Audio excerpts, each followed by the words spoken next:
Part selanjutnya adalah analisis data apa saja yang kita butuhkan secara lengkap untuk regresi linear ini. Nah, ini yang dibutuhkan. Pertama, kita melakukan penentuan persamaan regresi, kemudian mencari nilai prediksi berdasarkan persamaan regresi tadi. Nah, setelah itu kita cari koefisien determinasinya yang biasanya disebut dengan R kuadrat, dan kemudian simpangan baku estimasi atau standar deviasi estimasi. Estimasi itu adalah perkiraan, dan standar deviasi koefisien regresi. Lalu kita cari F hitung, T hitung, dan resume atau kesimpulan dari hasil penelitian. Nah, untuk kesemua analisis ini benar-benar diperlukan untuk regresi linear ya. Nanti akan bersambung gitu. Setelah kita dapat koefisien determinasi, mencari simpangan baku estimasi, lalu simpangan baku koefisien regresi, dan seterusnya. Jadi akan sambung menyambung untuk analisis regresi linear ini. Dan kemudian bagaimana cara mencari persamaan regresi? Kita buat dulu tabel seperti ini. Tabelnya membutuhkan 5 buah kolom ya. Kolom yang pertama adalah kolom Y, lalu kolom X, kolom XY ya. Kemudian X kuadrat, Y kuadrat. Setelah itu dicari juga sigmanya atau total dari masing-masing kolom. Nah, barulah kita pakai rumus. Pertama kita cari B-nya, di situ dibutuhkan sigma XY, sigma X, sigma Y, sigma X kuadrat. Tidak ada sigma Y kuadrat ya. Diperoleh B adalah 1,497. Dari sini saja kita sudah bisa ada gambaran bahwa B-nya itu positif dan juga bukan 0 ya. Jadi sudah 50% dapat menerima H1 dan menolak H0. Lalu kita mencari A atau konstanta. Nah, diperolehlah 40,082. Konstanta ini adalah menjadi penjumlah pada saat X-nya 0 ya.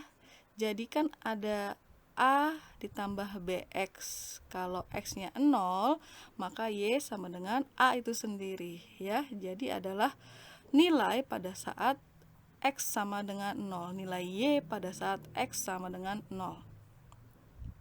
Nah, ini adalah rumus atau persamaan regresinya. Kita peroleh 40,082 ditambah 1,497X. Nah, X ini yang nanti akan kita ubah-ubah, bisa 10, 100, 1000. Nah, ditambah epsilon ya. Epsilon adalah residu. Maksudnya adalah selisih antara hasil prediksi dengan hasil observasi. Kemudian kita perlu untuk mencari nilai prediksi. Pertama-tama, nah, dimulai dari datum yang pertama.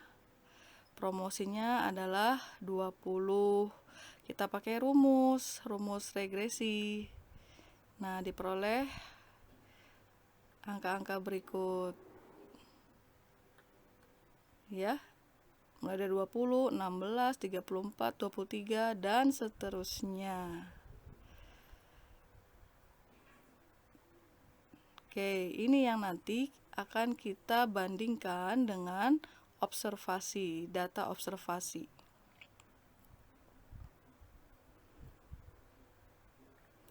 Kemudian kita punya Y rata-rata ya. Jadi dari total kolom Y kita bagi 8 sejumlah sampel, hasilnya adalah 76. Untuk apa?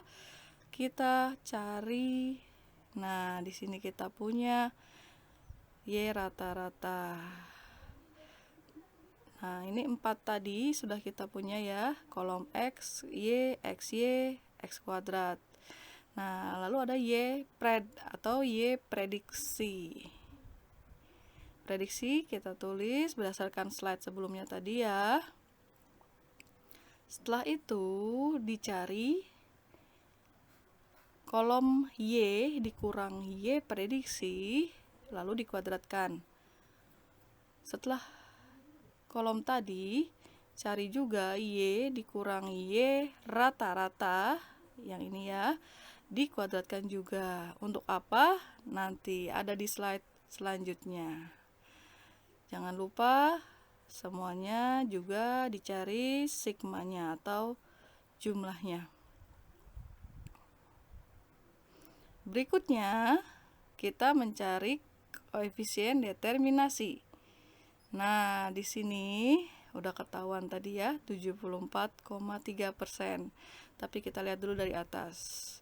Bagaimana mengukur proporsi variabel yang tidak bebas yang dapat dijelaskan oleh variabel bebas. Jadi, bagaimana kontribusi variabel bebas terhadap variabel terikat atau tidak bebas.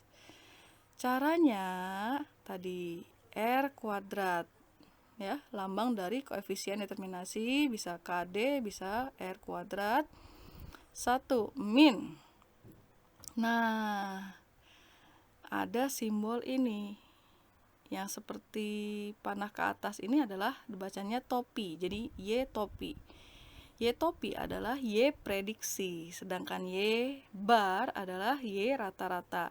Jadi bagian pembilang adalah Y dikurang Y prediksi dikuadratkan dalam bentuk total dibagi total dari Y dikurang Y rata-rata dikuadratkan. Ya, berasal dari kolom-kolom di slide sebelumnya. Kenapa kuadrat? Karena selisih ini bisa jadi negatif, maka harus kuadratkan. Nah, hasilnya kita peroleh 0,743. Sebaiknya untuk koefisien determinasi dalam bentuk persen. Jadi 0,743 dikali 100%, 74,3%. Berikutnya ada yang disebut dengan koefisien determinasi yang disesuaikan. Kenapa harus disesuaikan?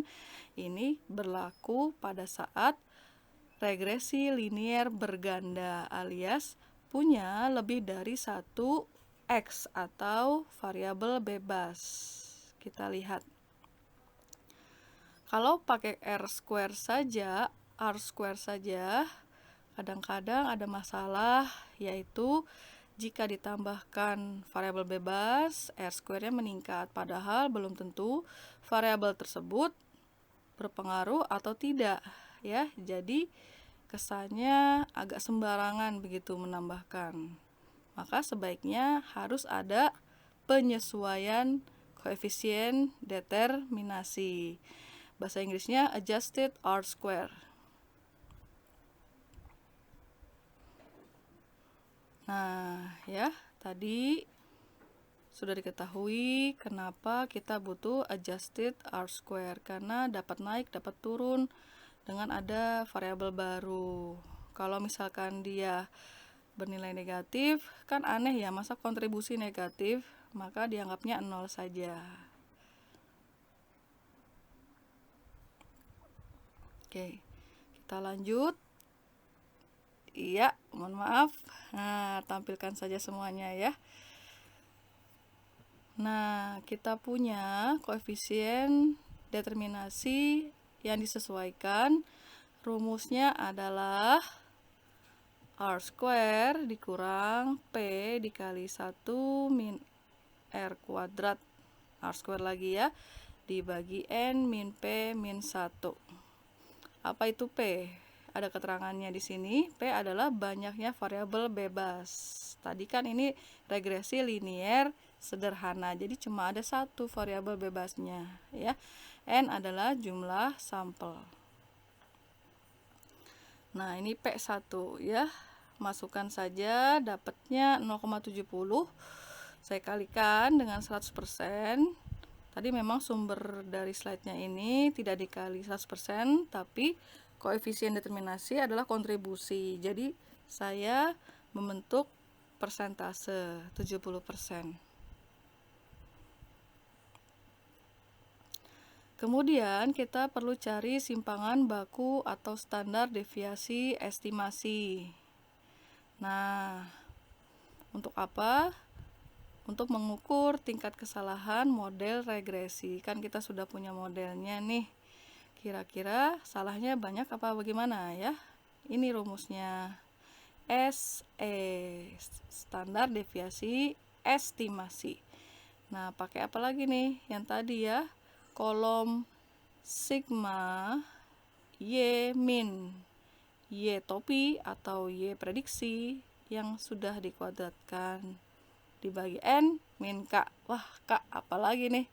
K adalah jumlah dari variabel bebas ditambah variabel tidak bebas. Jadi karena ini sederhana, makanya 1 tambah 1 jadi 2. Ya, nanti ada kok keterangannya untuk K itu apa ya. Ini dia, tuh 2 kan. Dapat 6,1576. Selanjutnya, setelah dari S estimasi, kita cari S koefisien regresi atau S beta 1. Untuk apa? Mengukur besarnya kesalahan lagi-lagi ya dari koefisien regresi. Kalau tadi dari model, sekarang dari koefisien regresi. Rumusnya ini. Nah, di sini kelihatan menggunakan SE, berarti ada hubungan dengan slide sebelumnya. Tinggal dimasukkan saja yang lainnya. Dapatnya adalah 0,359.